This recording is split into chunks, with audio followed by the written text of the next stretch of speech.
Bismillahirrahmanirrahim. Assalamualaikum warahmatullahi wabarakatuh.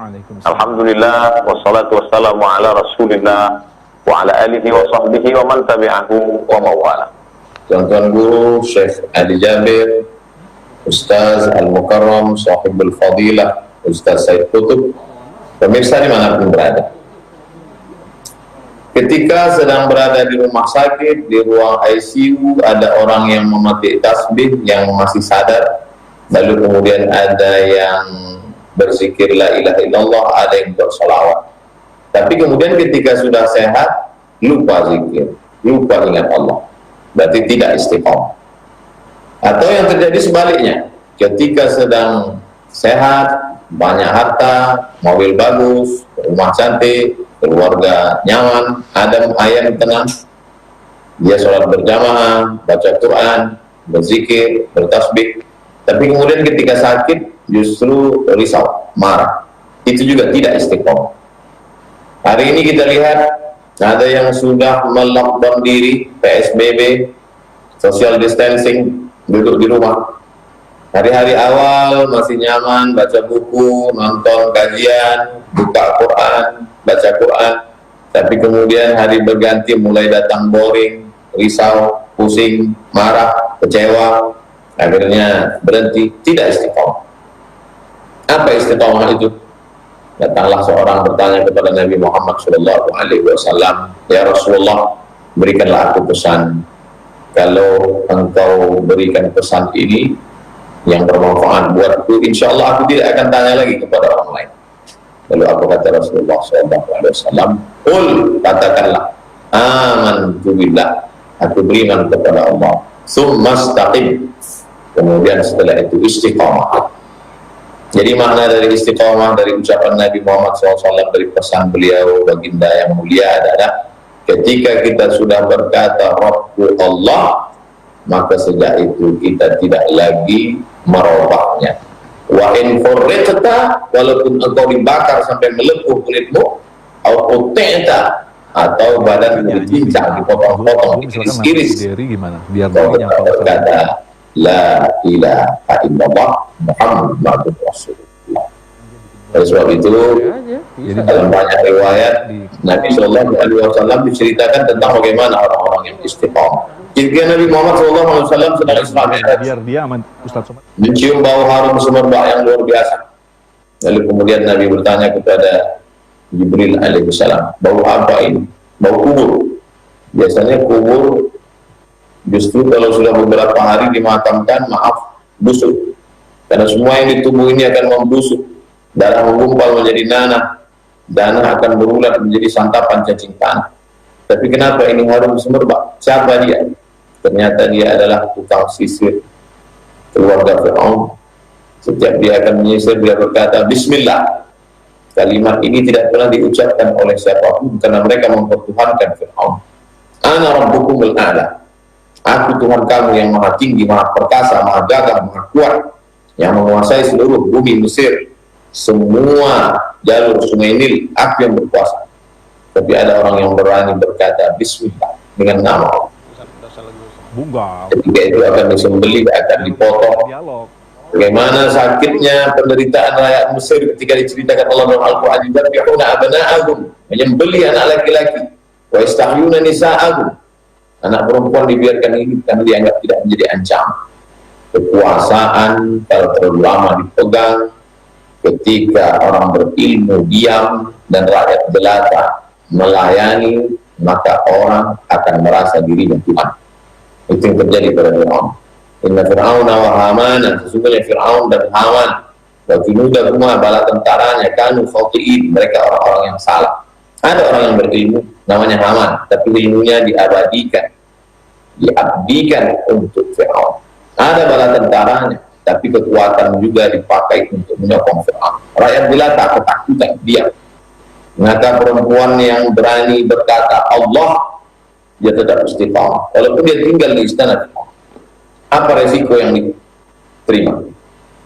Life is take risk. Hidup adalah berani mengambil resiko. Ketika Haman yang punya ilmu tidak berani melawan, ketika tentara junudahuma, bala tentara tidak berani melawan, yang punya ilmu tidak berani melawan, yang punya kekuatan tentara tidak berani melawan. Tapi ada perempuan yang lemah, perempuan selalu diartikan simbol tiada perlawanan, tapi justru dia punya kekuatan yang luar biasa. Dia berani berkata Bismillah. Fir'aun tidak menyiksa dirinya, karena perempuan kalau disiksa dirinya dia bisa bertahan, maka siksalah buah hati belayan jiwa. Siapa itu? Yang pernah berada dalam dirinya 9 bulan 10 hari lamanya, yang dia susukan 2 tahun lamanya, yang dia besarkan, dia keluarkan dari dirinya dengan tetesan darah, derai air mata, nyawa menjadi tanaman. Siksaan. Maka anaknya yang dimasukkan ke dalam kuali panas. Kenapa tidak dipancung sekali potong mati? Kenapa tidak dibunuh sekali pukulan mati? Karena ada yang lebih menyakitkan dari kematian. Apa itu? Siksaan. Baik. Baik, terima kasih Ustadz Abdul Somad. Kita akan simpan sejenak tema yang akan disampaikan. Tentu saja pemirsa ingin mengikuti pengajian dari Ustadz Abdul Somad selanjutnya. Terima kasih Anda masih bersama kami dalam Saku spesial bulan suci Ramadan. Kita akan lanjutkan kembali untuk menuju ke Ustadz Abdul Somad yang akan melanjutkan tema tentang bagaimanakah kita semestinya beristiqomah. Silakan Ustadz. Terima kasih Mas Agung. Jamaah TV-an dimanapun berada, setelah tadi kita bahas bagaimana istiqomahnya seorang perempuan. Kenapa contohnya mesti perempuan? Karena perempuan selalu digambarkan sebagai simbol kelemahan, tidak berdaya, tapi justru dia tetap istiqomah. Dan buah dari istiqomahnya itu tercium sampai dalam perjalanan Isra Mi'raj Nabi Muhammad SAW. Nah, setelah kita tahu bagaimana istiqomah, bagaimana supaya kita bisa istiqomah? Yang pertama, kita bisa istiqomah kalau kita ada selalu melihat orang yang lebih rendah daripada kita. Unzur ilaman dua asfala minka. Lihat orang yang lebih rendah daripada engkau. Hari ini orang berkata, saya yang paling susah, gaji nggak jalan, saya yang paling susah nggak bisa cari makan, saya yang paling susah nggak bisa keluar rumah. Coba kita lihat bagaimana pengungsi Rohingya yang terkatung-katung sudah 2 bulan di tengah lautan, tidak punya toilet, tidak mandi, tidak kena air segar, dengan anak-anak kecilnya. Kita hari ini masih berada di atas tanah. Mereka tidak bisa untuk datang ke suatu negeri, tidak ada negeri yang mau menerima, karena dikhawatirkan membawa wabah COVID-19. Untuk kembali ke negerinya, dia juga terusir di negeri kafir. Apa yang bisa dia lakukan? Terombang-ambing di tengah laut, 2 bulan sudah lama. Maka dengan begitu kita sadar bahwa kita sedang berada pada nikmat yang besar. Makanya kata Nabi SAW, sering-sering melihat ke bawah. Itu yang mendatangkan syukur kita. Orang kalau tidak pernah bersyukur, maka dia tidak akan pernah merasakan yang dia terima ini nikmat. Insya Allah kalau itu kita rasakan, kita akan menjadi orang yang istiqomah. Yang kedua, lihat orang sakit. Kalau ada orang sakit, kita maridah fa'udhu. Kalau ada orang sakit, jenguk dia. Saat itu kita sedang melihat betapa nikmat sehat yang kita rasakan hari ini, nikmat besar.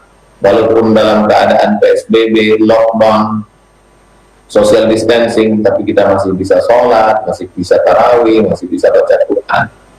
Dan yang sakit itu pun mestinya melihat juga bagaimana. Yang ketiga, bagaimana saudara kita yang sudah dicabut Allah SWT nikmat hidupnya.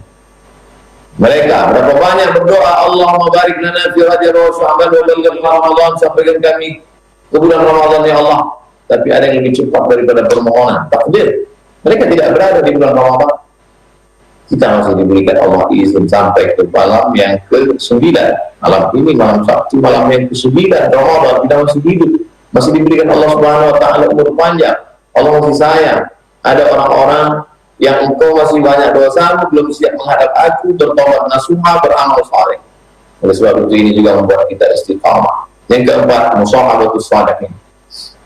Banyak-banyak berkumpul dengan orang-orang saleh. Kita tidak bisa keluar rumah, tapi dengan menyaksikan Syekh Ali Jabir, dengan menyaksikan Ustaz Said Qutb, dengan menyaksikan para ustaz kita, tontonan hari ini sudah merubah menjadi tuntunan. Banyak juga tontonan yang tidak merubah tuntunan, tidak membawa iman, tidak membawa istiqamah, malah menghilangkan pahala puasa. Puasanya tetap sah, tapi pahalanya tidak ada. Man lam yada' qaula zur, siapa yang tidak meninggalkan ucapan dusta, perbuatan bohong, pandangan, falaysa lillahi hajatun fi ayyana ta'amahu wa syarabahu. Dia tahan makannya, dia tahan minumnya, dari pahala yang tidak ada. Hari ini alhamdulillah masih ada tontonan yang menyadarkan kita, ada tontonan yang memperlihatkan wajah-wajah ulama, ada tontonan yang menyampaikan nasihat watawassaw bil haq, watawassaw bis sabr. Meskipun ada hiburan-hiburan yang tetaplah religi Islami, mengingatkan kepada Rasulullah SAW, musahabatus salihin, bersama dengan orang-orang saleh. Aku bukan orang saleh, tapi aku suka duduk-duduk bersama orang saleh, memandang orang saleh. Dengan apa? Dengan itu aku berharap seperti janji Nabi Muhammad SAW, almar'u ma'aman ahab, orang akan bersama dengan siapa yang dia cintai. Lalu kemudian kalau kita bisa istiqamah ini sampai akhir hayat, alladzi, apa kata Allah Subhanahu wa taala, orang-orang yang berkata amanna, kami beriman, dalam senang maupun susah, dalam sempit maupun lapang, dalam kaya maupun miskin, dalam keadaan aman maupun COVID-19, kami tetap istiqamah. Allah, tidak bisa di masjid, di rumah kami tarawih. Tidak bisa duduk, tidak bisa berdiri, kami duduk dalam keadaan duduk di rumah sakit saudara kita, bidan, perawat, dokter, tetap istiqamah.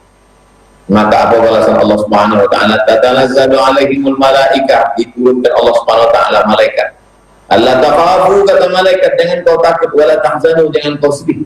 Karena dalam hati manusia itu ada dua perasaan, takut, sedih. Takut terhadap masa akan datang, sedih terhadap masa lalu. Sedih karena tidak dapat ini, sedih karena tidak dapat itu, takut akan menghadapi malaikat maut, takut menghadapi azab kubur, takut menghadapi siratal mustaqim, takut pensiun, takut tidak makan, takut anak-anak tidak dapat masa depan.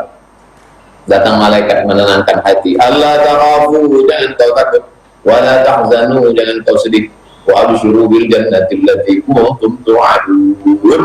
Engkau akan mendapatkan tempat balasan yang dijanjikan Allah. Dan Allah kalau sudah berjanji, innaka la tukhliful mi'ad, engkau tidak pernah ingkar janji, ya Allah.